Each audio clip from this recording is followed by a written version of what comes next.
gabadhi sidoo kale inta maalin dhaxdaasan maktabad halkaas anoo kutubka gadanaanin ma sha Allah muxuu dhalinyaro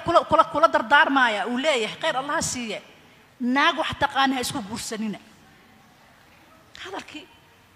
waa ka naxay runtii markuu horeysay kadib aan bal horta galaas aan anigu daruusiinaya inta wareystaan waxa ay bal daily life kaaga hebloy bal iiga hadal waa kaca markaan kaco subaxdii salaada markaan dukado waa ku noqdaa marka waxay ii sheegtay inay guriga waxba ka qabanin oo maama Mary ee waxa markeeda loo feereeyo tii aan waxaysanin bas inay adeegto ama gabadha banaanka laga keeno reerka loo keeno bas inay adeegto marka ninkaas gardara ma saari karo marna gardara waa saaray markuu ma saari karo gabdhihi hadaan hooyooyinahay ma tarbiyayno wala aroosa berisi wax loo kariya ma taqaano sida loola macaamilo ma taqaano ayada dhan waxaad u qabtaa bahluul ma taqaanin waxaan aqli lahayn oo faaruqa yaa ka dhiga hooyadii haday subaxdii naakac naaweelka dhaq war markii annaga aan yareen afarta macna saqda dhaxa inta la kiciyo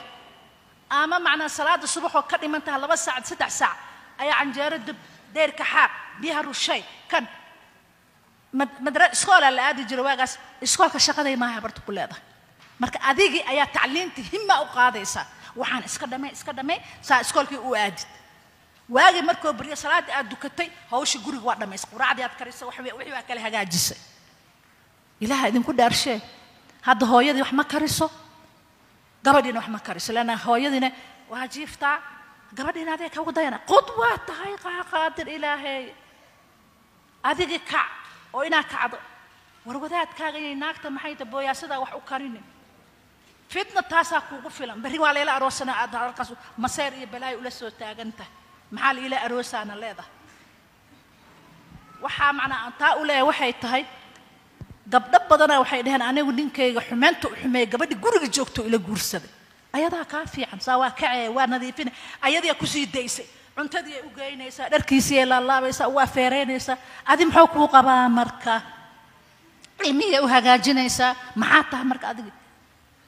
sawir ma la soo keenay subhanallah حقوق leedahay kumali حقوق malihi حقوق leedahay laakiin isxilqaan oo xisho bal ilaahan kugu dhaariya naag ayadoo jiifta ninkeeda intuu ka baxay haddana ayadoo jiifta u soo noqonay hasbunallah marka qaarkood ku dhahay stress ay haay fidnada marka waxaan uga badbaadi karnaa waxay tahay qoysaska waxa loo badbaadi kara gabdhihi way idin sheegeen aanu noqonay ilaahi subhanahu wa ta'ala fanfiru ila allah ilaahi aanu noqon oon dhahna allahumma arina alhaqqa haqq warzuqna ittibaa wa arina albadila badila warzuqna ijtinabuh oon inta yaroon qaadana aayaadka ku tadabburno waqtiga qaybsanno nolosha gabadha aad dhashay iyo wiilka aad dhashay bar life of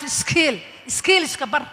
nolosha waxay tahay iyo sida uga badbaadi lahaa adduunyadan macnaa badda bar odagi markuu ka keenay ciyaalkii banaanka muxuu dhahaa war kuwan wax ay taraayaan malaha caruurka lu raadsanaya adaa ilmahaaga dayacay marka waxaan ku soo gabagabaynayaa hadalkaygii ilaahay khayr allah idin siiyo in aan noqono kuwa macnaa xariga ilaahay ku dhaga wa'tasimu bihablillahi jamii'an wala tafarraqu fidnada waxa uga badbaadi karnaa ilaahay subhanahu wa ta'ala aayaadkiisa qaadano aayaadkiisa ku dhaqano sunnada rasuulka ku dhaqano ina nabiga kaleeyhi salaatu wasalaam iyo macnaa asxaabadii waxay sameyn jireen aan sameeyno on ilaahay subhanahu wa ta'ala tala saarno aayaadkina ku tadabburno والسلام عليكم ورحمة الله وبركاته إذا رالي هذا هدان مال إذن كقدعي قبل هيجات تهين وحقيقة هيد إن اتجاه يمعنا إن إذن شاقه لبعتوين كان أركي مد أيان إلا بوقت إنك استوى قبل الله ضي بالله عليكم هبين ندان أروسيا ذا هبين كل آذاين كجوجا وما دي واد لبتين أدين كانوا أصل لبتين أولاد دين واد لبتين والسلام عليكم ورحمة الله وبركاته